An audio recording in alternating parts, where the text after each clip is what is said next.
우리가 또 이렇게 함께 만나서 감사합니다. 또 여러 사람들 간증도 들을 수 있어서 우리가 하나님 앞에 참 감사한 것 같습니다.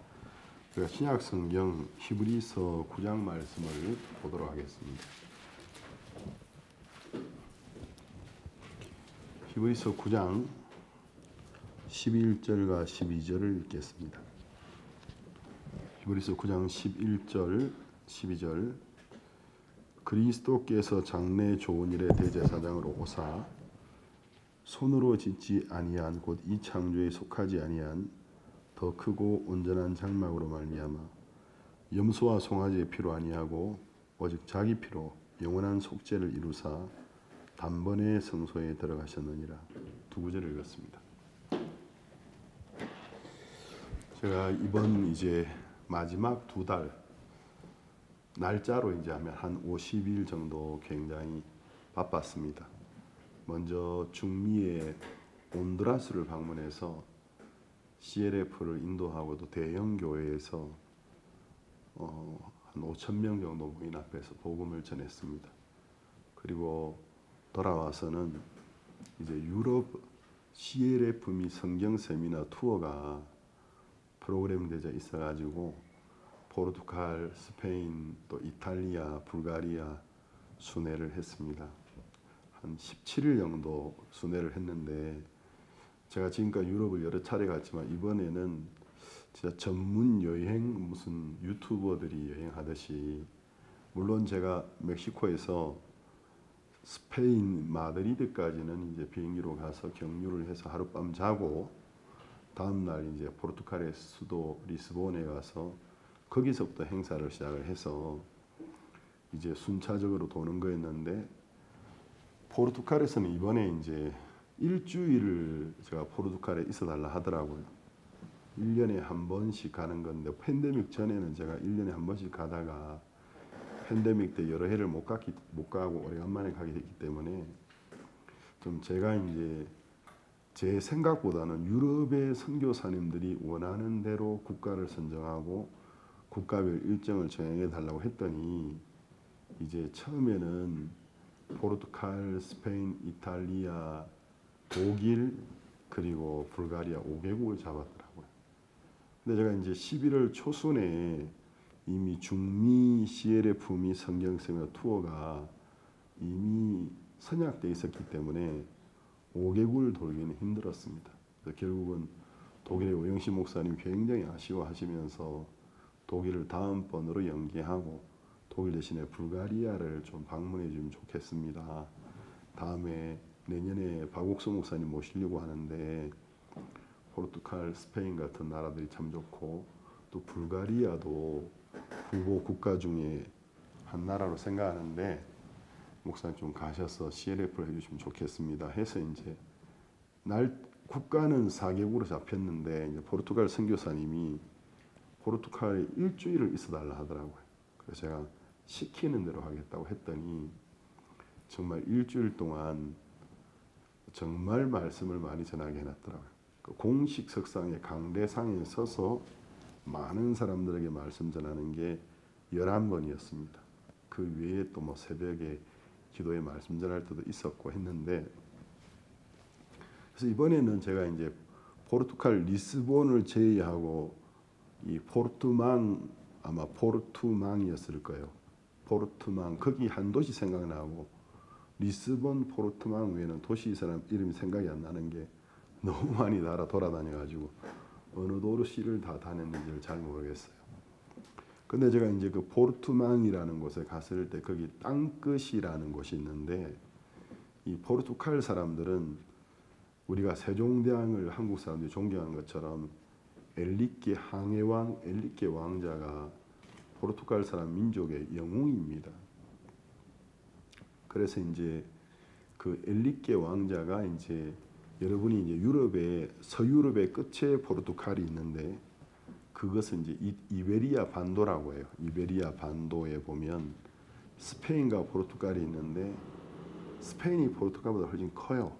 그래서 포르투갈이 유럽 본토로 진출하기 위해서는 스페인을 거쳐 지나가야 되고 스페인을 거쳐 지나가면 또 거기에 강대국들이 있습니다.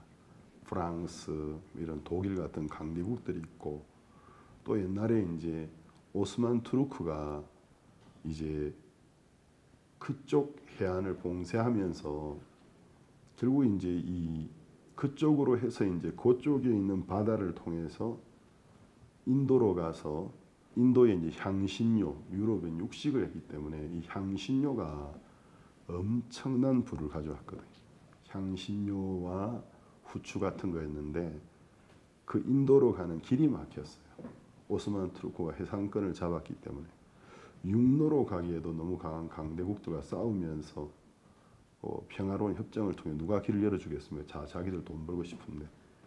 그래서 이제 엘리케라는 왕자가 그 이베리아 반도의 포르투갈의 톡 튀어나온 부분이 있는데 포르투망이라는 곳에 가서 망망대해를 쳐다본 거예요.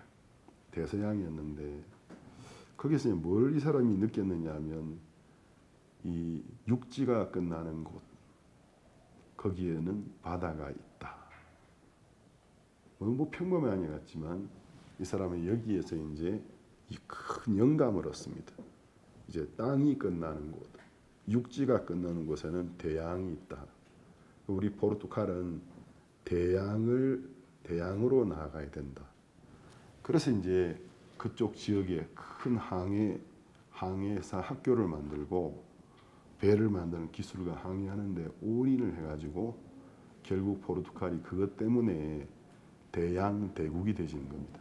나중에 스페인과 함께 제가 이제 그 엘리케 왕자가 섰던 그곳에 서서 이제 전도 여행의 공식적인 시작을 했어요. 앞에는 대서양을 쳐다보면서 이베리아 서유럽의 최서남단인 그 이베리아 반도의 끝 포르투망에서 대서양을 보고 시작을 해가지고 이제 육로로 이동을 시작하는데 유럽이 그렇게 크지가 않습니다. 아르헨티나 한 나라 면적 안에 유럽의 모든 국가가 들어간다라는 말을 제가 들었던 적이 있습니다. 그래서 유럽의 나라들이 사실 작아요. 그래서 제가 이제 멕시코에서 갈 때 포르투갈까지 비행기 타고 갔고 또 이제 포르투갈에서 일정을 마치고 스페인으로 넘어갈 때 육로로 넘어갔고 스페인에서도 또 한 도시에 산 게 아니고 마드리드 수도 마드리드 이틀 행사를 하고 그 바르셀로나 아마 축구 좋아하시는 분들 바르셀로나 또 가우디 세계적인 천재 건축가였던 가우디로 유명한 바르셀로나에 가서 행사를 마치고 바르셀로나에서 비행기를 타고 이태리 로마로 가서 로마에서 CLF를 하고 또 다음 날은 로마에서 650km를 차로 이동해서 제노바에 갔어요. 제노바는 이태리가 이제 장가처럼 부처처럼 생겼는데 그 부처 약간 중앙에서 밑에쯤에 로마는 거기서 시작을 해서 죽토를 다 가려지고 올라서 부처를 넘어서 이제 대륙으로 올라가는 겁니다.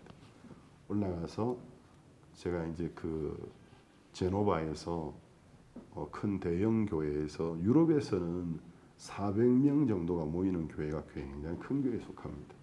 400명이 모이는 교회가 주일 오전 예배와 오후 예배의 말씀을 전하고 마치니까 저녁 8시가 됐는데 다음날 새벽에 이제 제가 불가리아로 가야 되는데 다시 차를 타고 650km를 역으로 다시 내려가서 로마에 가서 우리 집사람은 좀 피곤하다 눈을 붙였는데 저는 이제 눈을 붙이면 안 될 것 같더라고요. 그래서 한 새벽 2시쯤에 도착해가지고 아침 일찍 나가야 되니까 잠자지 말자. 가방 정돈하고 샤워하고 이제 기다리다가 다시 비행기를 타고 불가리아의 수도인 소피아에 갔습니다. 소피아에서 또 첫날 CLF와 또 집회를 하고 다음날 또 차로 한 4시간 이동해가지고 플로브비드라고 제2의 도시인데 제2의 도시에 가서 한 400명 모인 앞에서 또 말씀을 전하고 또 그날 밤에 또 차로 이동해서 또 한 3시간 정도 부르가 아마 제3의 도시일 거예요. 부르가스에 가서 또 큰 교회 집회를 하고 거기서 또 마치고 목사님이 감동을 받으셔가지고 부르가에서 제일 맛있는 햄버거 집에 초대하고 싶다고 하는 걸 마음만 받고 그냥 가겠습니다. 이거 출발을 해가지고 또 서너 시간을 가서 다시 소피아에 도착해서 그때도 이제 한 1시간은 잔 것 같아요. 1시간 자고 짐 싸서 이제 차 타고 돌아왔습니다. 근데 이제 그 플로비비드에서 부르가로 가는 길에 흑해로 갔습니다. 그 흑해가 이제 서유럽의 최서남단에서 포르투망에서 시작을 해가지고 유럽을 다 가로질러서 동유럽의 제일 동북단인 흑해 앞에서 여행을 멈추었습니다. 그래서 그 흑해를 가로지르면 우루과이입니다. 어디죠? 우크라이나하고 좀 전쟁 중인 우크라이나입니다. 그래서 이제 거기에서 물론 흑해가 커가지고 우크라이나를 보지 못했지만 한국과 그렇게 멀지 않은 곳까지 가서 이 바다를 건너면 우크라이나구나. 그러니까 바다가 진짜 흑색은 아니고 짙은 군청색이더라고요. 그래서 흑해라고 부르는데 비수기에 갔더니 오히려 성수기에는 터져 넘친다라는데 날이 좀 춥고 오히려 관광하기 참 좋았습니다. 그래서 이제 유럽 안에서 비행기 타고 이동한 거리를 빼고 육로로만 이동한 거리가 한 5,600km 정도 되더라고요. 그래서 대장정의 여행을 이렇게 했는데 이번에 포르투갈에서는 그 하나님의 성의 아삼블레 데 디오스 회장님인 이발도 목사님이 한국을 두세 차례 다녀오시는데 마음을 활짝 여셔가지고 수도에 있는 메인 교회부터 그 지교회들을 방문하면서 아삼블레 데 디오스 하나님의 성의 교회에서 복음을 참 많이 전했습니다.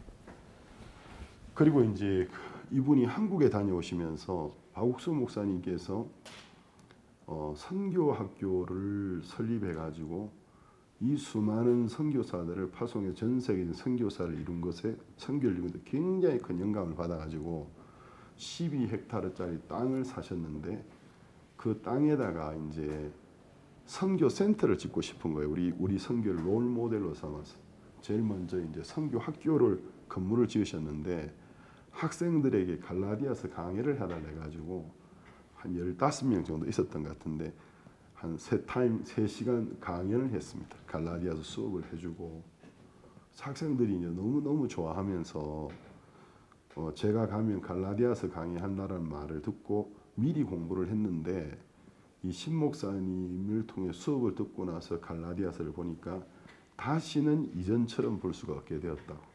그러니까 이분들의 복음이 마음속에 딱 깨달아지고 갈라디아서를 보니까 이제 성경이 옛날하고 다른 거죠. 그래서 이발도 목사님이 다음번에는 일주일 정도 있으면 제발 일주일 정도 있으시면서 로마서 강의 수업을 해달라고. 그래서 제가 뭐라고 말씀드리긴 뭐 해서 이 포르투갈의 백이연 선교사님, 이 포르투갈 이름이 안드레스거든요. 안드레스 선교사님과 이야기하면 제가 그래 하겠습니다. 이렇게 인사차 대답을 하고 제가 그 교단의 선교학교만 일주일 있기는 힘들 것 같은데 하여튼 정말 복된 시간을 보내었습니다. 그 목사님이 진짜 우리 친구가 되셔서 제 마음은 이분이 꼭 포르투갈의 박옥수 목사님 같다라는 생각이 들었어요. 이분이 가지고 있는 열정이나 포르투갈뿐만 아니고 유럽 전체를 가지고 열정이 대단하시더라고요. 그리고 참 성경을 사랑하는 분이었습니다. 스페인에는 마드리드에서 한 4성급 호텔에서 CLF를 이틀 밤 로마서 강의를 주제로 했는데 이제 뭐 저야 멕시코에서도 뭐 4성급, 5성급 호텔에서 행사를 많이 하기 때문에 그렇지만 유럽에는 아직 교회가 여건이 유럽이라는 대륙이 가지고 있는 브랜드가 가지고 있는 파워보다 교회들이 좀 약하기 때문에 4성급 호텔에서 장소를 빌려서 한다라는 게 쉽지 않은 일이었습니다. 근데 이제 큰 힘을 써서 이제 한 근 100여 명 목회자들이 오셨어요. 우리 내부 인원 말고. 그래서 마드리드에 참 많은 목회자들이 오셨는데 또 제가 지난해 전에 여러 번 다니면서 사귀었던 친구 목사님들이 또 다 오셨더라고요. 오시고 새로운 분들도 오셔서 로마서 강의를 통해서 많은 은혜를 입었습니다. 그리고 이제 이틀 행사를 아름답게 마치고 바르셀로나로 갔는데 바르셀로나는 제가 전에도 다녀왔는데 이번에 원래 관광 계획이 좀 있었는데 이번에 유럽 선교사님이 관광 계획을 넣어놨는데 가서 보니까 도착해서 짐 푸는 게 관광이더라고요.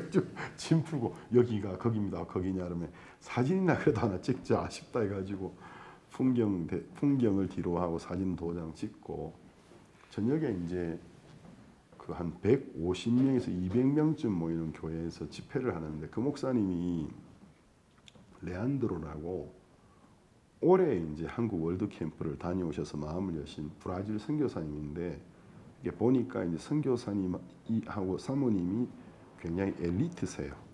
그러니까 사람들이 엘리트다 보니까 선교도 어떻게 하느냐면 그 정말 큰 바르셀로나 대로변에 좋은 건물을 사셨는지 세를 낸지 모르겠는데 아주 예배당으로 쏙 쓰기에 좋도록 멋지게 꾸며놨더라고. 또 뒤에는 교회 카페도 있어요. 또 거기에서 오는 분들이 커피도 마시고 음식도 먹을 수 있도록 해놓고 저녁에 이제 집회를 하는데 뭐 포르투갈도 마찬가지지만 그건 이제 이민자 교회가 아니고 진짜 스페인 사람들 교회니까 다 이제 스페인 대부분이 이민자도 브라질이나 좀 있었지만 대부분이 스페인 이제 백인들이에요. 말씀을 참 잘 들어요. 복음을 이제 힘있게 전하는데 제가 제일 앞줄에 이제 첫 번째 줄에 앉아서 말씀 전하실 기다리는데 제 바로 뒤에 등 뒤에 두 번째 줄에 덩치가 이제 아주 큰 청년들이 아주 젊은 청년은 아니고 30대 후반쯤 돼 보이는데 보통 예배 때는 예의상 모자를 벗는데 이 스포츠 모자를 안 벗고 계속 있더라고요. 몸에 이렇게 문신들이 굉장히 많아요. 물론 요즘은 뭐 한국도 그렇지만 특히 서양에는 문신한 사람 굉장히 많기 때문에 문신 자체가 시선을 끌지는 못했지만 바로 제 등 뒤에 앉아 제가 이제 등 뒤에 앉아 있었기 때문에 한 번씩 이 참석한 참석자별로 쳐다보면 그분들이 제일 먼저 보여요. 돌아보면은 씩 웃으세요. 반갑게. 그럼 저도 씩 웃고 그래가지고 아 이분들이 이 교회 분들인가 보다 저는 이렇게 생각했어요. 그래서 말씀을 막 전하는데 이 세 분이 이제 뭐 저는 모두를 대상으로 말씀을 전하는데 말씀을 참 어린아이처럼 잘 들어요. 말씀 듣다가 은혜로우면은 자기들끼리 쳐다보면서 와 이렇게 고개 끄덕끄덕 듣다가 야 진짜 그래 뭐 이러면서 그래서 말씀 마칠 무렵에 저기 이제 예수님이 우리의 죄를 다 씻어주신 사실 우리의 죄가 다 씻고 우리가 의로워졌다라는 게 정말 믿어지는 분들 손 드시고 손을 번쩍번쩍 잘 들더라고요. 이번에는 이제 보통 이제 우리 CLF 팀에서 우리는 이제 CLF가 굉장히 전문화되었기 때문에 팀이 다 있거든요. 언론 팀이 있고 접수 팀이 있고 뭐 홍보 팀이 있고 이랬는데 또 마치고 나면 영상 촬영팀이 있는데 이번에는 제가 이제 1개국을 하는 게 아니고 4개국 투어를 하니까 유럽에 경비가 너무 비싸서 다들 엄두를 못 내더라고요. 근데 이제 우리 그 언론팀 담당자인 랄로 아렐리아노 목사가 아버지하고 이름이 같아가지고 아버지는 에두아르도 아렐리아노. 이 멕시코 사람들은 아버지 이름을 그대로 물려받는 경우가 굉장히 많더라고요. 주니어라는 개념으로. 그래서 이제 아버지와 똑같은 이름을 쓰면 아들은 이제 에두아르다 부르면 혼돈이 일어나니까 에두아르도의 애칭인 줄여서 부르는 애칭인 랄로라고 부르거든요. 젊은이 이제 랄로 목사가 사진 담당이 이번에 못 갔어요. 그러니까 아버지가 책임감을 느끼고 본인이 사진을 찍으시는데 에두아르도 목사님 저보다 11살 형님이시거든. 그래가지고 형님이 이제 사진 찍는다고 기사 쓴다고 애쓰시는데 이분이 이 선천적으로 이렇게 긴장을 많이 하고 몸을 많이 떠는 스타일이 긴장하면 더 떨어요. 근데 이분이 사진을 찍는 사람 찍힘을 당하는 사람이 불안해요. 사진 찍습니다 하고 손이 덜덜덜덜 떨리니까 아 불안해라. 또 열심은 얼마나 많으신지 이분이 4개국에 찍은 사진 제가 볼 때 1,000몇백 장, 2,000장 안 되겠나 싶어요. 엄청 찍었는데 쓸만한 사진은 20장도 안 됐다라는 사실.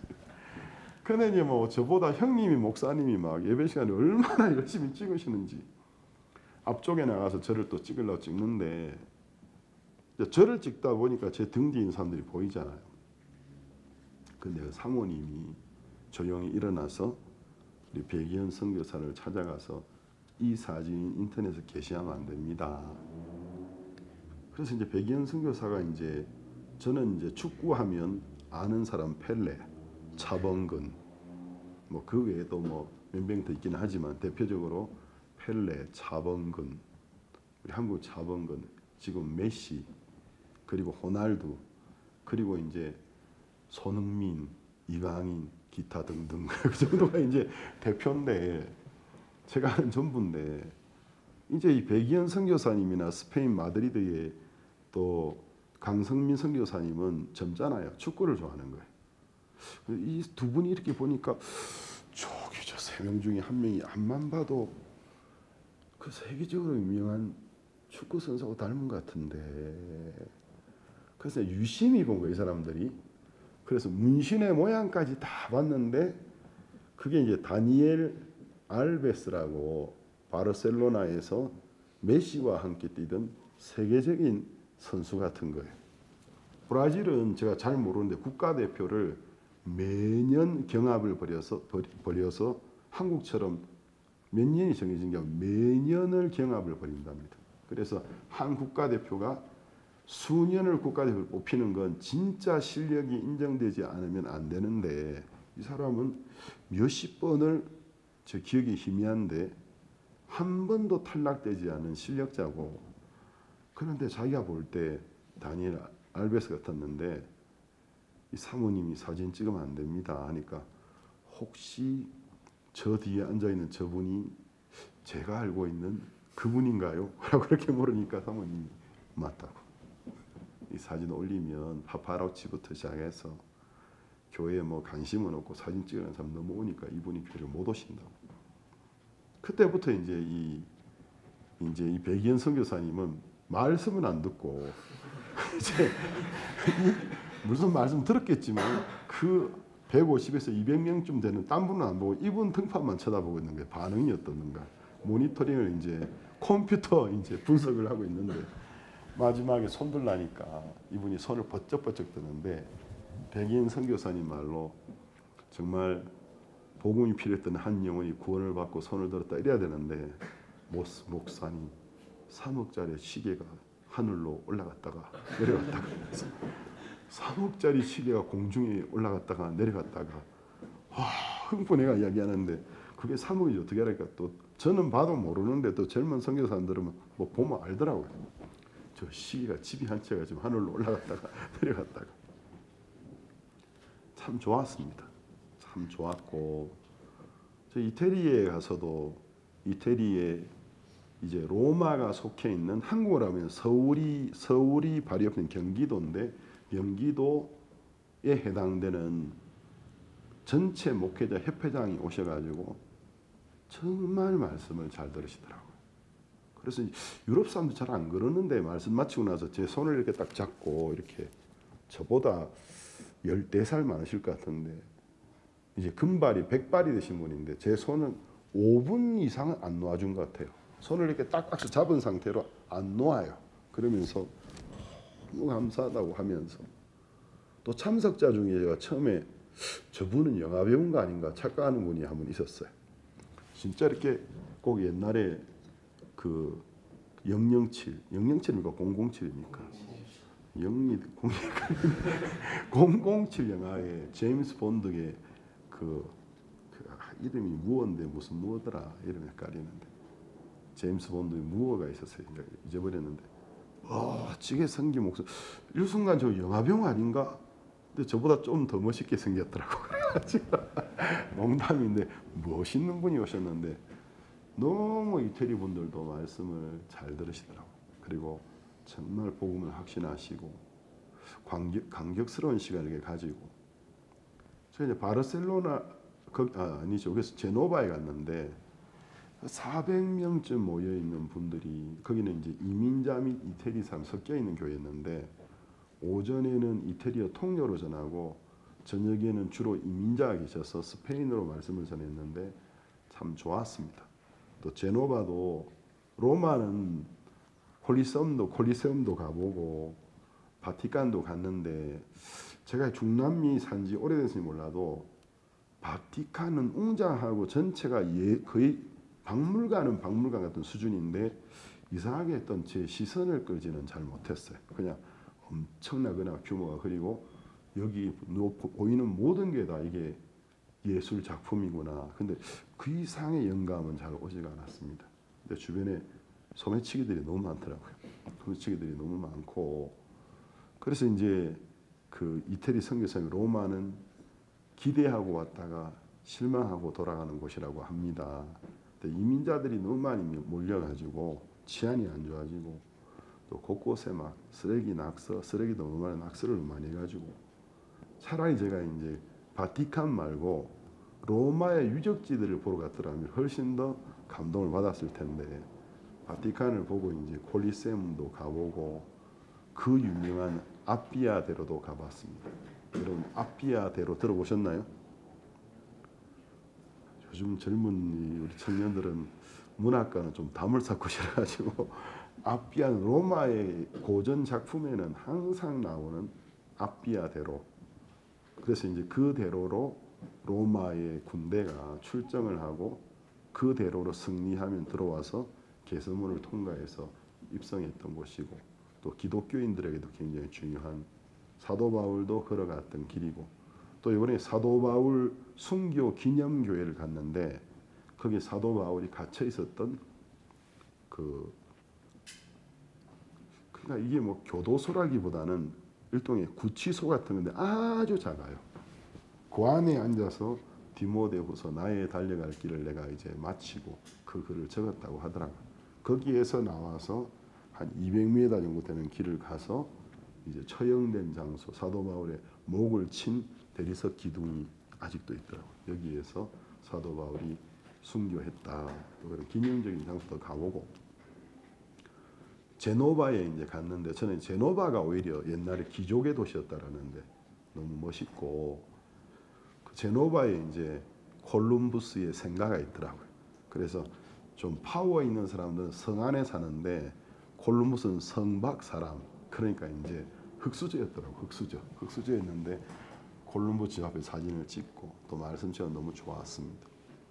근데 이제 불가리아에 가서는 불가리아 하나님의 성에 어셈블레 데 디오스 대표 목사님이에요. 전국 토니 목사님 교회에서 CLF미 저녁 말씀을 전하고, 또 그 블로브디브에 가서도 한 20여 명의 목회자 한 400명의 말씀을 전하고, 부르가스는 토니 목사님의 동생인 발렌틴 목사님인데 이 두 형제가 국토를 절반으로 쪼개가지고 절반을 대표하고 있더라고요.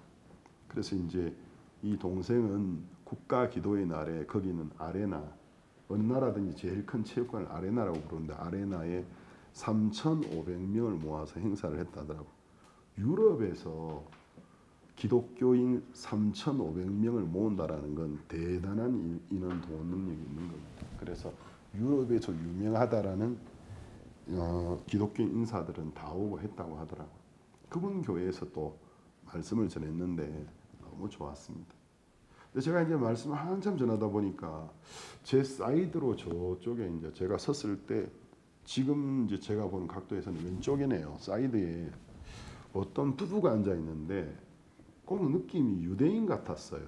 머리에 이제 유대인들이 쓰는 모자를 키파라고 하는데, 저 사람이 무슬림인가 유대인인가 하면서 말씀을 전했는데, 그날따라 또 제가 계획했던 것은 아닌데 두 약속이라는 주제로 이제 말씀을 전하는 여러 가지 이제 방법이 있겠지만, 이제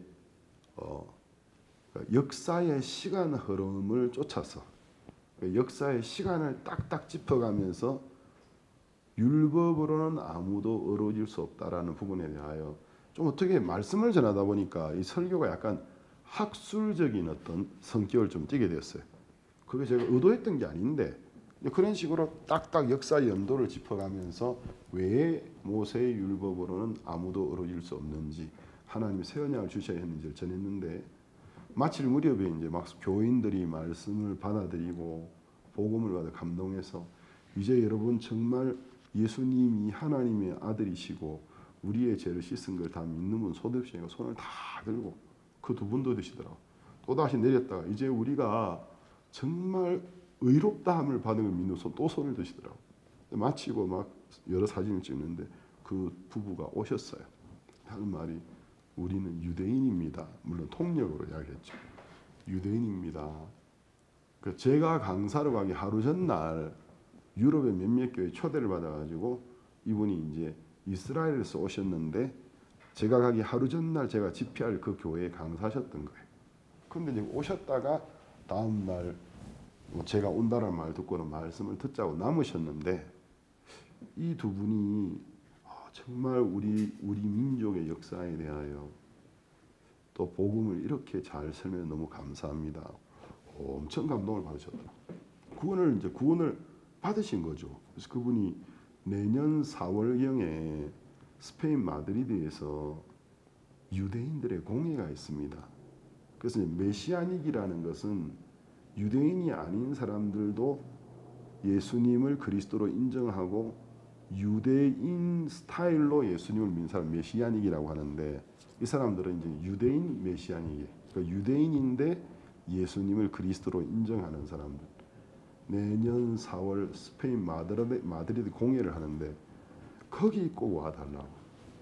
그래서 제 연락처를 부탁해서 제가 저한테 직접 하는 것보다는 불가리아 선교사님한테 초대하는 게 좋을 것 같다고. 그래서 그분이 그래도 강사로 오신 걸 보면 그 모임에서 어떤 발언권이 있는 것 같은데 내년에 4월에 만약에 우리 멕시코 바곡스 목사님 행사가 안 맞물리기만 한다면 초대를 한다면 스페인 마드리드에 가서 잘 모르겠습니다. 유대인 메시아닉들 얼마나 물증했지만 꽤 많을 것 같은데 뭐 20분이든 30분이든 발언권만 준다면 복음을 한번 전해보고 싶은 그런 생각이 있습니다. 그래서 제가 마치고 돌아와서 이제 새벽에 도착해가지고 또 몇 시간 자고 또 중미 투어가 잡혀 있어가지고 과테말라, 니카라과, 과테말라, 푸에르토리코 나라마다 다 좋았어요. 근데 이번 푸에르토리코에는 공연 전에 이 세계적인 피아니스트 중에 한 명인 아들란 그루스라고 여러분이 인터넷 쳐보면 동영상이 굉장히 많이 뜹니다. 그 나이지리아 그 호수에서는 320만 명 앞에선가 공연을 한 적이 있더라고요. 근데 이분은 재능이 대단해요. 이분이 오셔가지고 이 뭐 행사의 격을 얼마나 높여주셨는지 우리가 지금 이 콘서트 하는가 이 생각이 들더라고요.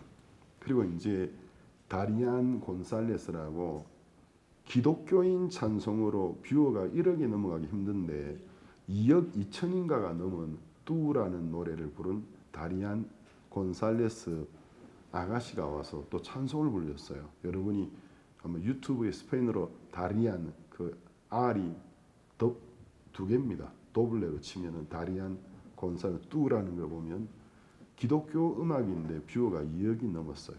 뭐 댓글이 뭐 16,000인가 그러고 뭐 공유가 엄청나더라고요. 또 그 노래를 불러주고 또 미국에 있는 화킨 페냐 비숑 목사님인데 이분은 이 히스패닉에서 한 10명의 중요한 목회자 중에 한 명이 서당되고 또 유네스코의 무슨 임원이시더라고요. 미국 정부에도 또 중요한 분인데 하여튼 너무너무 모든 행사가 아름다웠습니다. 제가 이제 우리가 복음을 전하다 보면 여러분이 2선, 3선에 서가지고 뒤에서 쳐다보는 거하고 1선에 서서 복음을 전하는 게 정말 다릅니다. 최전선에 서서 여러분이 복음을 전하보면 몸이 좀 피곤할 수는 있어요. 솔직히. 그렇지만 이제 그거보다도 그 하나님이 우리 앞에서 일하시는 걸 보면 그 소망과 기쁨이 그 간격이 몸의 피곤도 다 이겨버리고 마음의 그 힘이 모든 걸 다 이기게 하고 자 다음번에는 얼마나 더 크고 놀라운 일이 우리를 기다리고 있을까. 너무 놀라운 거죠. 참 제가 잊어버렸는데 과테말라에서는 로빈 가르시아 목사님을 만났는데 전 대통령의 대통령 직속 종교 고문위원이셨어요. 우리가 지난해에 그분의 초대로 박 목사님이 일정이 없이 과테말라로 넘어가셔서 대통령을 비공개로 만나서 복음을 전하셨는데 대통령이 휠체어에 앉아 계시더라고요. 그래서 이제 대통령의 건강은 국가 기밀에 속하기 때문에 우리가 이번에 종교가 뭔지도 모르고 말씀을 전했는데 너무너무 말씀을 잘 들으셨어요. 복음을 쏙 받아들이시고는 끝에 박 목사님이 이제 대통령님은 예수님이 우리의 죄를 다시를 믿으십니까 하니까 너무나 명쾌하게 그럼요. 예수님이 오셔서 우리 죄를 씻으시지 않으셨다면 왜 오셨겠습니까 하고 복음을 받아 구원을 받으셨거든요. 이분이 너무 기뻐하면서 내가 수많은 사람을 만나는데 매번 면담이 이번만 같으면 얼마나 좋겠습니까 하고 너무 기쁘게 맞춰서 사진을 찍었는데 그 대통령 언론실에서 일국의 대통령이 휠체어에 앉아있는 사진을 공개하면 안 됩니다. 그래서 우리가 너무 좋은 소식이었는데 공개를 못했어요. 글로만 공개했지. 그래서 이제 박 목사님을 늘 동행하는 박영주 목사님이 목사님의 거의 이제 그 비서 제1비서에 해당되는데 이번에 이제 목사님이 대통령 만나는 걸 많이 보셨잖아요. 옆에 딱 보더니 나오면서 저한테 목사님 이번 대통령 면담은 역대급입니다. 그러면서 너무 면담이 좋았다고. 근데 이번에 그 로빈 가르시아 목사님이 그 대통령이 이제 임기를 마치고 나왔는데 그걸 기점으로 이제 스스로 공개를 하셔. 암이었다고. 옛날엔 공개를 안 했는데 근데 그때 박 목사님을 만나서 기도를 받고 나서 병이 나아버리신 거예요. 그래서 지금 그분이 이 사실을 인정하십니다. 그러면서 너무 복된 모임이었고 자기가 볼 때 그 당시 분명히 성령님이 역사하시는 걸 느꼈다. 이런 소식들이 너무 놀라웠어요. 오늘 제가 이제 이 말씀에 보면 여러분이 들어본 적이 있을 거예요. 처음 듣는 사람들도 있었겠지만 예수님이 하늘의 성소에 오르셔서 단번에 영원한 속죄를 이루신 이야기입니다. 근데 이제 우리가 보면 성경에는 그 하나님의 성령에 감동되어서 예수 그리스도께서 이 세상에 와서 세상을 죄에서 구원하고 또 하나님의 왕국을 지을 것에 대한 그 계시를 대표적으로 받은 분이 두 분이 있는데 한 명은 아브라함이고 한 명은 다윗 왕입니다. 근데 이제 아브라함은 예수님보다 약 2000년 전 인물이고 다윗은 한 1000년 전 인물이에요. 근데 오늘 우리가 시간 관계상 아브라함 이야기는 뒤로 하고 다윗만 보면 다윗과 예수 그리스도 사이는 1000년 정도 시간차가 있어요. 그러니까 다윗이 기원전 약 1000년 전의 인물이란 말이에요. 예수님하고 1000년 전의 인물인데 근데 예수님도 이제 그 부활하신 이후에 제자들에게 말씀을 전할 때 다윗의 시편, 모세의 글과 다윗의 시편의 글과 선자들의 글을 풀어서 그리스도가 순환을 당하고 부활할 것에 대하여 풀어 설명하셨다는 말씀이 성경에도 나오는데 다윗의 글 속에는 그리스도에 관한 예언이 너무너무 잘 적혀 있었어요. 근데 오늘 5가지를 딱 찍어서 보면 다윗은 그리스도께서 성육신, 그러니까 하나님의 아들이 인간의 육체를 갖고 이 세상에 태어날 것을 미리 예언했습니다. 시편 2장 7절을 한번 보겠습니다. 시편 2장 7절. 시편 2장 7절에 보면 이렇게 기록되어 있습니다.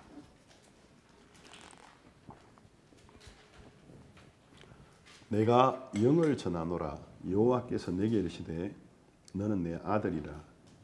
오늘날 내가 너를 낳았도다. 다윗이 성신에 감동되었을 때 3인칭의 이야기를 1인칭의 이야기로 설명해요. 마치 자신이 그리스도가 된 것처럼 그렇게 표현합니다.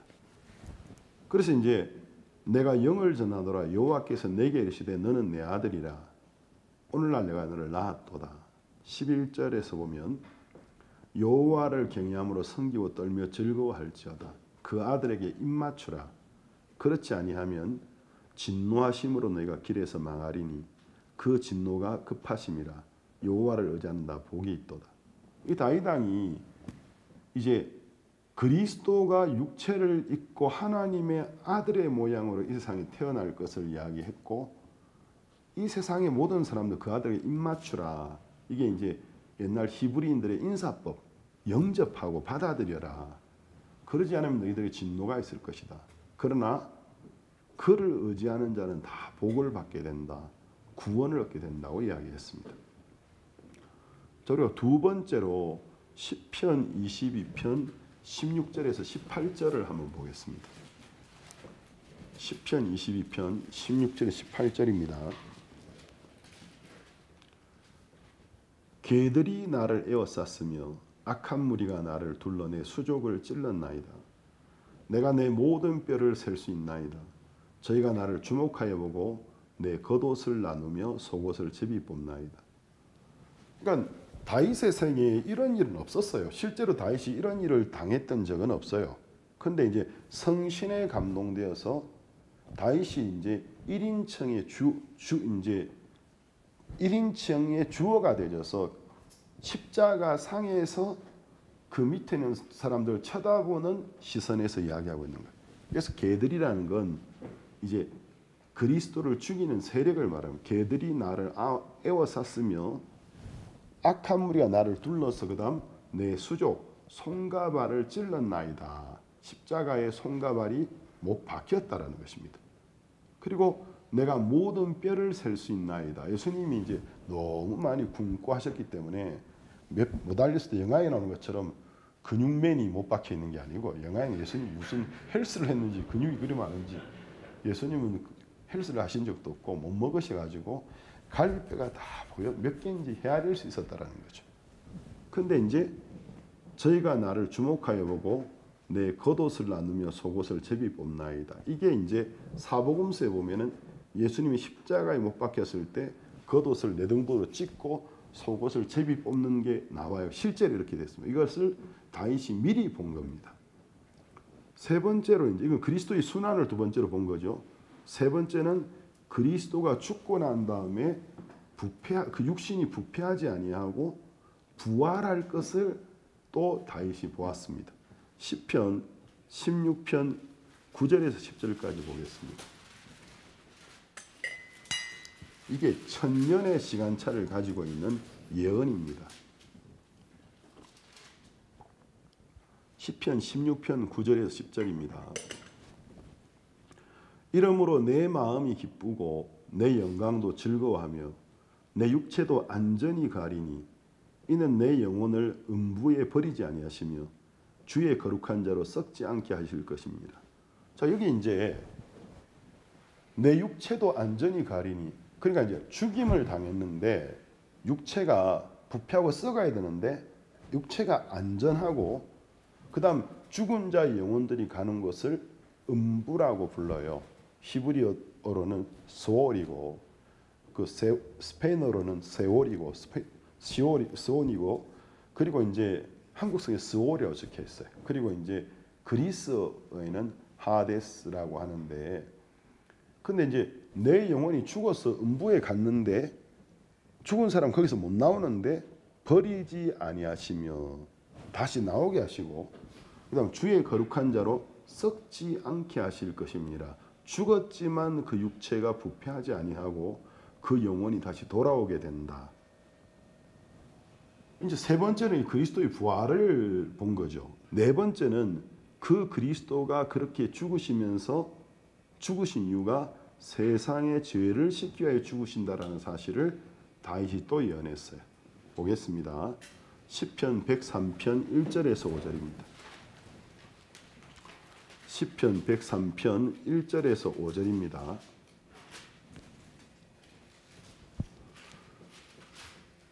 내 영혼아 여호와를 송축하라. 내 속에 있는 것들아 다 성호를 성축하라. 내 영혼아 여호와를 송축하며 그 모든 은택을 잊지 말지어다.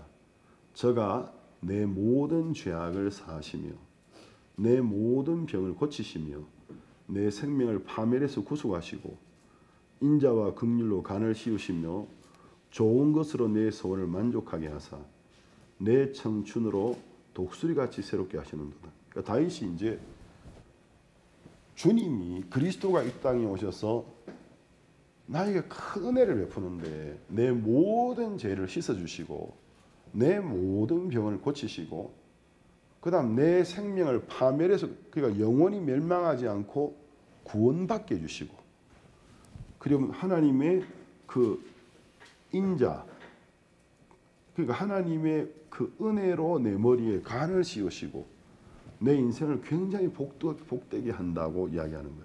그리고 이제 10절부터 보면은 더 자세하게 이야기해요. 10절에서 14절.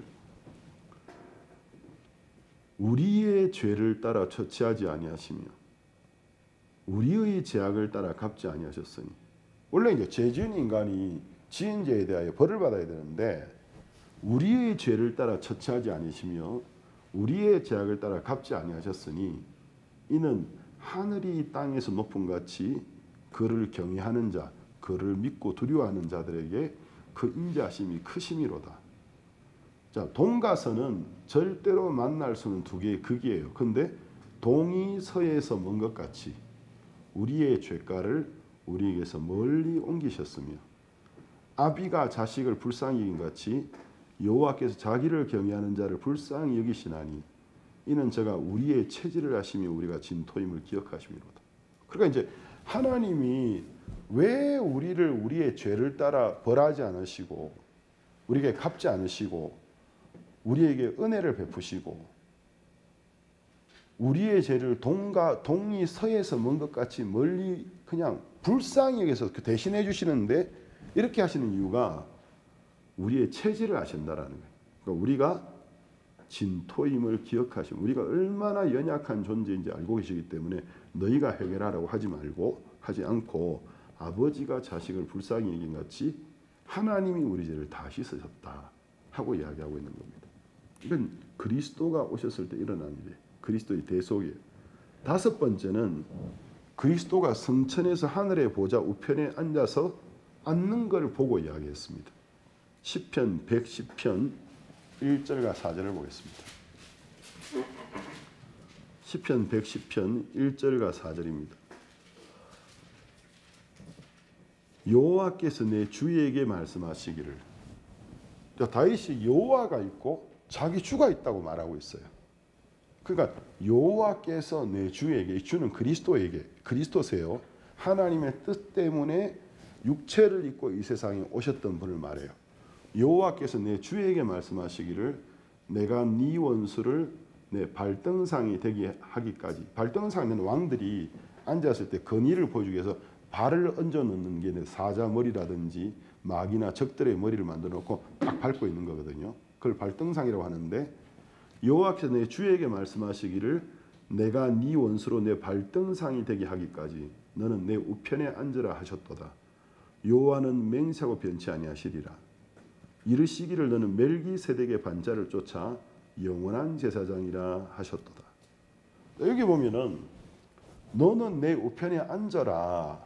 너는 나의 영원한 대제사장이다. 앉으라는 말은 이분이 앉아 계셨는데 일어난 적이 있다라는 거죠. 일어났다라는 건 뭐죠? 일어나셔서 어떤 일 때문에 세상에 내려갔던 적이 있다라는 거예요.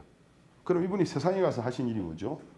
제가 먼저 읽어드렸던 성육신으로 출생하신 것, 성령으로 육신을 입고 오셨던 것, 그 다음 두 번째 인간의 모든 죄 때문에 십자가에 못 박히셨던 것, 또 죽으셨던 것, 우리 죄를 다 없으시고 그 다음 썩지 않고 부활하신 것, 이 모든 일을 다 마치시고 올라오셨기 때문에 이제 하나님이 앉아라, 이제 쉬어도 된다.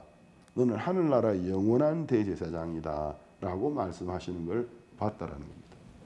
이런 모든 일들을 다윗 왕이 예수님이 오시기 약 1000년 전에 시간차를 두고 정확하게 예언했다라는 거죠. 그러니까 다윗은 뭘 봤느냐 하면 아직 자기가 보는 시간의 관점으로는 오지도 않은 그리스도가 세상의 죄를 다 씻고 승천하셔서 하나님 보좌 우편에 앉는 걸 보았다라는 것입니다.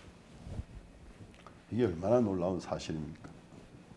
놀랍습니까? 놀랍습니까? 놀랍습니다. 이게 1000년의 차이를 두고 정확하게 다 이루어졌습니다. 그러면 이제 우리가 여기서 생각해야 할 일이 있는데 하나님이 예수님에게 일 잘했다. 이제 너는 내 보좌 우편에 앉아라. 그리고 이 세상을 심판하는 그날까지 내 우편에 앉아 있어라. 그리고 네가 하늘나라의 영원한 대제사장이다. 하늘나라의 영원한 대제사장이라는 것은 이 세상에 살고 있는 모든 사람의 죄를 씻어진 제물을 바쳤고, 이제 그 제물을 바치는 일을 마쳐서 죄를 다 씻었고, 우리에게 하나님 보좌 우편에 앉아서 그 사실을 하나님께 이야기하면서 우리를 위하여 중보, 대신해서 우리를 위하여 변호해주고 계신다라는, 내가 저들의 죄를 씻었습니다. 그래서 누구든지 예수님을 믿는 사람은 예수님의 이름을 힘입어서 하나님께 복을 받고 하늘나라에 들어갈 수 있게 되었다라는 거죠. 그러면 이분이 이렇게 앉기 전에 꼭 해야 되는 한 가지 일이 있어요. 오늘 제가 이제 시편에서 5가지의 시점을 찍어서 그리스도가 육신을 입고 오셨던 것, 그 다음 세상 사람들의 죄를 짊어지고 십자가에서 그 손과 발이 못 박혀 계셨던 장면, 그리고 그렇게 죽으신 이유가 우리를 아버지가 자식을 불쌍히 여긴 같이 아무 조건 없이 불쌍히 여겨서 우리의 모든 죄를 다 씻어주신 이야기. 네 번째는 죽으셨는데 육체가 썩지 아니하고 그 영혼이 죽은 자들은 음부에서 벗어나지 못하는 게 아니고 다시 나와서 부활한 이야기를 했고, 마지막 5번째는 하나님의 보좌 우편에 앉는 이야기를 했습니다. 그런데 예수님이 부활하시고 난 다음에 하늘에 계신 하나님의 보좌 우편에 앉기 위해서는 꼭 해야 되는 일이 하나 있어요. 그게 뭘까요? 예수님이 세상 사람들의 죄를 쓴 일을 다 마치고 죽으셨다가 부활하셨어요. 그래서 이제 하나님의 나라에 올라가서 하나님이 내 보좌 우편에 앉아라고 말씀하시기 전에 반드시 해야 되는 일이 하나 있어요. 뭐가 하나 빠졌잖아요. 그게 뭐죠? 뭘까요? 오전에 스페인어로도 설교를 했고, 스페인어가 짧아서 잘 못 알아들었을 때 지금 하는 말을 잘 들어보면 뭐 한 가지 해야 될 일이 있어요.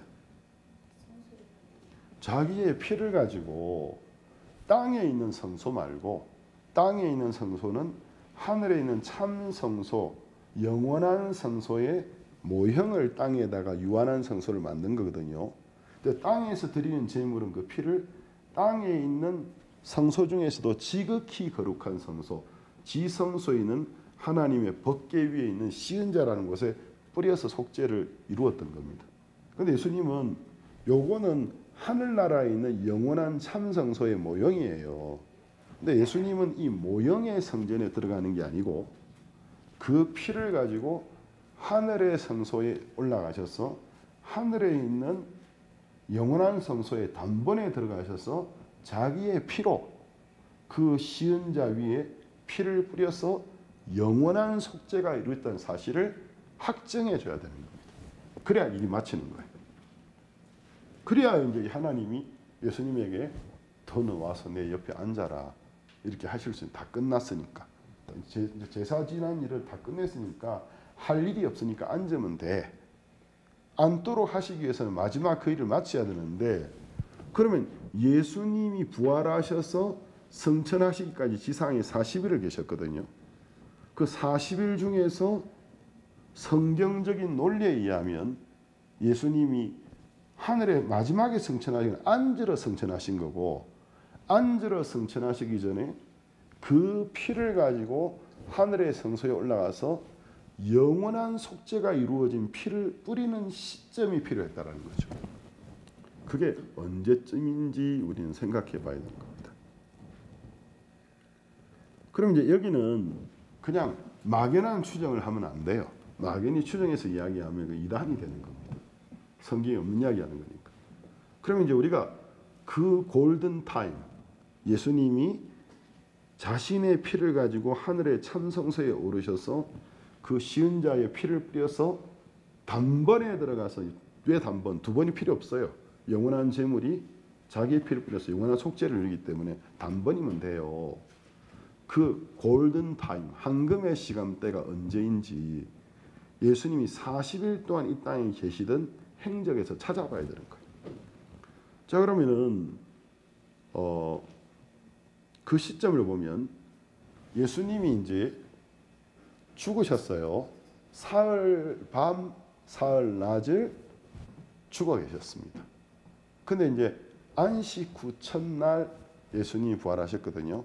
그럼 유대인의 시간으로 안식일은 금요일 밤부터 토요일 밤입니다.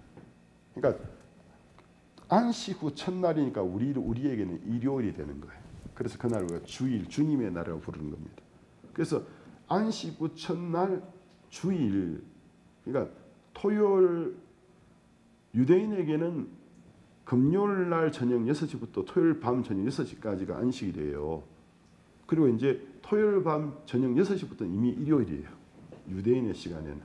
그러니까 이제 토요일 밤 6시부터 다음날 6시 되기 전, 그러니까 이른 새벽이니까 토요일 밤 6시에서 다음날 해 뜨기 전 무렵, 그 어느 시점이 예수님 부활을 하시는 건데, 제일 무덤에 가서 이제 제일 먼저 가서 이제 부활하신 예수님을 본 사람은 막달라 마리아라는 여자였습니다. 근데 막달라 마리아가 처음엔 예수님 못 알아봤는데 예수님인 것을 알아보았을 때 너무 감격해가지고 예수님을 이렇게 발을 껴안으려고 해서, 이게 유대인의 풍습인데 자기보다 높은 사람을 존중하는 마음으로 할 때 땅에 엎드려서 이렇게 발을 껴안는 건데, 하려고 했을 때, 자, 그 이야기가 나옵니다. 요한복음 20장 16절에서 17절입니다. 성경을 좀 많이 찾아 죄송한데, 이런 성경 공부는 원래 이게 공짜로 하기에는 어려운 성경 공부인데 공짜로 하는 거니까 번거로워도 찾으셔야 됩니다. 요한복음 20장 16절에서 17절입니다.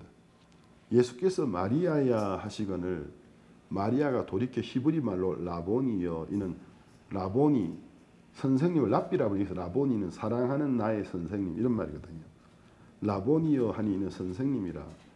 예수께서 이르시되 나를 만지지 말라. 이 문장을 잘 봐야 됩니다. 내가 아버지께로 올라가지 못하였노라. 너는 내 형제들에게 가서 이르되 내가 내 아버지 곧 너희 아버지 내 하나님 곧 너희 하나님께로 올라간다 하라 하신대. 자, 예수님이 부활하신 첫 새벽에, 물론 막달라 마리아가 예수님을 만나기 전에 예수님이 부활하신 상태였어요. 그 무덤은 비어 있었어요. 그 무덤이 빈 걸 보고 막 우는데, 빛난 옷을 입은 두 천사가 왜 사신이를 죽은 자를 찾느냐, 아직도 이제 어리벙벙 밖에서 울고 있는데 예수님 나타나신 거거든요.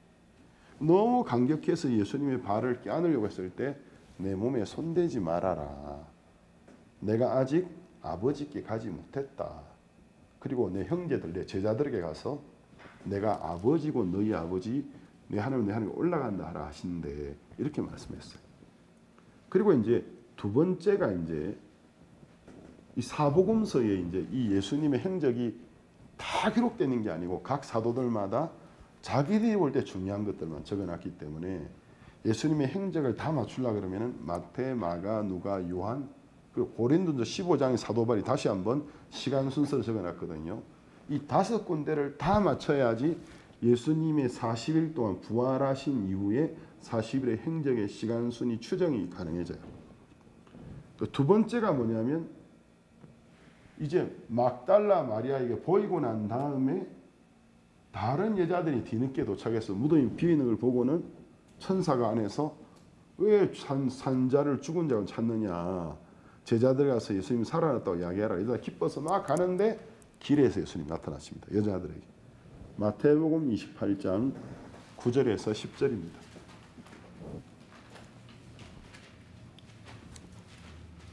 마태복음 28장 9절에 10절입니다. 보겠습니다. 마태복음 28장 9절에서 10절입니다. 예수께서 저희를 만나 가라사대 평안하뇨 하시거늘 여자들이 나아가 그 발을 붙잡고, 자, 여기 보면은 그 발을 붙잡고 경배하니 이에 예수께서 가라사대 무서워 말라. 가서 내 형제들에게 갈릴리로 가라 하라. 거기서 나를 보리라 하시니라. 자, 그러면은 막달라 마리아에게는 해가 뜨기 직전쯤에 일어난 일이었거든요. 어둠 속에서 마리아도 처음에 예수님 못 알아봤어요. 그리고 이제 이 일은 이제 오후가 되기 전 무렵 오전쯤에 일어난 일이에요. 그러니까 시간 터울이 한번 있죠. 이른 새벽과 오전 10시였는지 11시, 12시인지 모르겠지만 다른 여자들에게 예수님이 나타나셨을 때 그 여자들이 예수님 발을 껴안을 때 예수님이 만지도록 내어버려 두셨어요. 막달라 마리아에게는 내 몸에 손대지 말아라. 내가 아직 아버지께 못 갔다고 이야기했습니다. 그러면 이제 우리가 여기서 정확하게 예수님이 하늘의 참성소에 올라가셔서 단번에 하늘의 참성소에 들어가서 자기 피로 영원한 속죄를 이루시는 시간에 골든타임을 정확하게 말하기는 좀 무리가 있습니다만 성경에 이제 마태, 마가, 누가, 요한, 고린도전서 15장에 나오는 모든 것을 면밀히 살펴서 시간을 맞춰 본다면 이런 결론이 나와요. 첫 번째 1번 죽으심, 2번 예루살렘 성전 휘장이 찢어졌습니다. 위에서 아래로. 그 휘장은 율법을 말하는데 이제 옛 언약이 찢어지고 새 길이 열렸다는 거죠. 세 번째 장사되셨습니다. 네 번째 부활하셨습니다. 다섯 번째 막달라 마리아에게 나타나셨습니다. 여섯 번째 다른 여자들에게 나타나셨습니다. 그러니까 막달라 마리아를 만나고 다른 여자들을 만났던 시점, 부활의 이른 새벽에서 정오가 되기 전쯤 그 시간 타임에 예수님이 이제 여자들을 만나서 그 여자들은 예수님의 몸을 발을 껴안는 걸 허용하셨습니다. 여기 한번 차이점이 있는 거예요. 만지지 못하게 하셨다가 만지는 걸 내버려 두게 되는 어떤 변화가 있는 거죠. 일곱 번째 도마를 제외한 10제자들에게 그날 밤에 나타나셨습니다. 그리고 8일 후에 이제 도마를 포함한 11제자에게 나타나셨습니다. 그리고 이제 그 다음은 엠마오로 가는 2제자에게 나타나셨습니다. 근데 이 사건은 제가 이렇게 시간차로 정리한 것에 보면 두 번째 11제자들에게 보여주시고 난 다음인 것이 맞는 것 같은데 이게 이제 첫 번째 그 여자들 막달라 마리아 그리고 다른 여자들 보이시고 난 다음일 가능성도 있긴 있어요. 왜냐하면 성경에 시간이 정확하지는 않아요. 그다음 두 번째는 시몬 베드로에게 나타나셨습니다. 이건 역시도 이제 10제자에게 첫 번째 나타나기 직전이었을 가능성도 있어요. 그러나 제가 보는 시간의 상으로는 두 번째 8일로 11제자에게 나타나시고 난 다음인 듯합니다. 근데 제가 이걸 명확하게 말하고 싶지 않는 건 쓸데없는 변론을 피하기 위해서입니다. 그 다음에 이제 디베리아 바닷가에서 베드로를 포함한 7제자들에게 나타나셨습니다. 그 다음은 500여 제자에게 일시에 나타나셨습니다. 그 다음은 예수님의 육신의 동생이 되겠죠. 요셉과 마리아의 또 다른 아들 야고보에게 나타나셨습니다. 그 다음은 하늘로 승천하신 후 다메섹으로 가던 핍박자 사울에게 나타나셨습니다. 이렇게 이제 14가지의 시간적인 행적, 부활하시고 승천하기 전까지 13개고 하늘에 계시면서 사울에게 보임까지 포함하면 14개가 되는 거예요. 이처럼 이제 우리가 사복음서와 고린도전서 15장의 기록을 참조해 추정을 한다면 이것을 참조해서 추정을 한다면 그리스도께서 하늘의 성전에 올라가 영원한 속죄의 시점은 막달라 마리아를 만나고 난 후에 다시 다른 여자를 만나기 전이 되어지게 됩니다.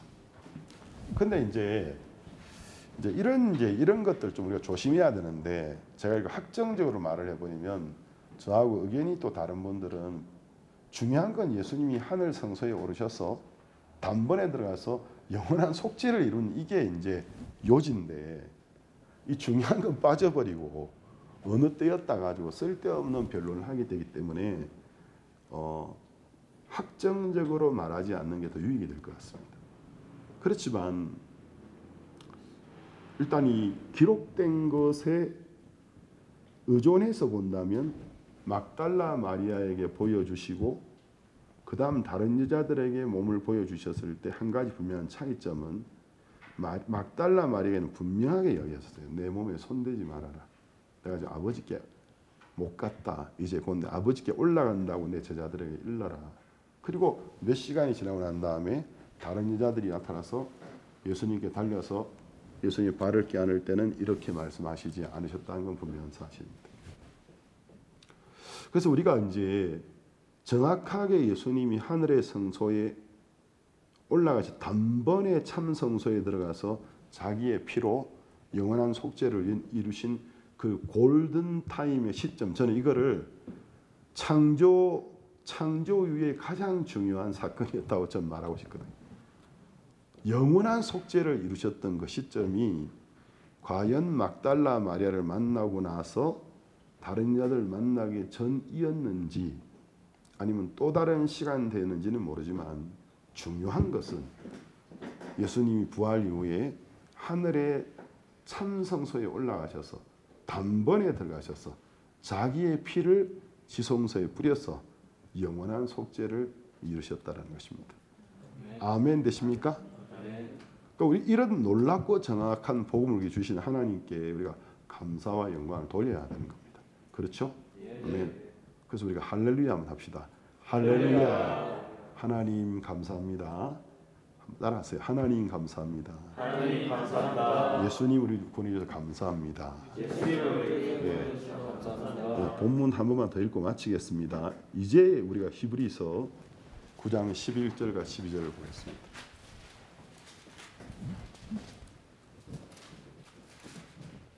히브리서 9장 11절 12절 그리스도께서 장래의 좋은 일의 대제사장으로 오사 손으로 짓지 아니한 곧 이 창조에 속하지 아니한 더 크고 온전한 장막으로 말미암아 염소와 송아지의 피로 아니하고, 염소와 송아지는 이스라엘 민족의 대속죄일 날 바치는 제물이에요. 이 제물의 효력은 이스라엘 백성들이 1년간 지은 죄를 씻어준 효력이 있어요. 율법의 최고의 제물이에요. 최고의 유효기간 1년, 최고의 많은 인원 한민족. 그래서 율법상에 가장 무게감이 나가는 속죄 제물인데 예수님은 땅에 있는 장막, 텐트로 만든 성전 말고 땅의 모세 율법에서 가장 무게감이 나가는 염소나 송아지의 피도 아니고 오직 자기 피로 뭘 이루셨다고요? 영원한 속죄를 이루사 몇 번에 들어갔다고 되어 있죠? 단번에. 한국 성경에 성소라고 되어 있는데 더 정확하게 말하면 지성소예요. 이제 이 영어도 마찬가지일 거예요. 스페인어 성경에는 그냥 루갈 산토가 아니고 산티시모. 지극히 거룩한 성소에 들어가면 그게 뭐냐면 법궤가 있어요. 하늘에 참 법궤가 있고 시은자가 있어요. 그 위에다가 자기의 피를 뿌려서 영원한 속죄를 이루시고 성전도 영원히 깨끗하게 하시고 자기를 믿는 모든 사람들을 영원히 거룩하게 하신 겁니다. 아멘? 아멘. 그럼 여러분들은 거룩합니까? 네. 깨끗합니까? 네. 아니라고 했습니까? 깨끗합니까? 이거는 뭐 천주교 교황의 이야기도 아니고 개신교의 유명한 어떤 종교 개혁자들이나 현 시대의 가장 저명한 목사의 말이 아닙니다. 그렇다면 무시해도 됩니다. 이것은 성경이 하는 말입니다. 아멘. 오직 자기 피로 영원한 속죄를 이루사 단번에 성소에 들어가셨느니라. 그렇다면 우리가 그의 피로 깨끗해진 것이 맞습니까? 안 맞습니까? 맞습니다. 이 세상을 살 때도 예수님이 지금 하나님 우편한 적 계세요. 또 죽지 않으십니다. 영원한 속죄를 이루셨기 때문에 우리를 위하여 중보 대신에 우리를 변호하는 일을 하고 계세요. 그래서 우리가 예수님의 이름으로 기도하는 겁니다. 예수님의 이름으로 하나님께 나아가서 복을 받는 거죠. 복을 주시고 또 때때로 교만해지고 실수할 때도 있지만 또 우리 속에서 성령님이 때때로 채찍질도 하시고 부끄럽게도 하시면서 우리를 구원하시는 목적이 방탕한 삶을 위해서가 아니라 하나님께 감사하고 복음을 섬기기 위한 것을 가르쳐 주시면서 우리 삶을 복되게 하시는 것입니다.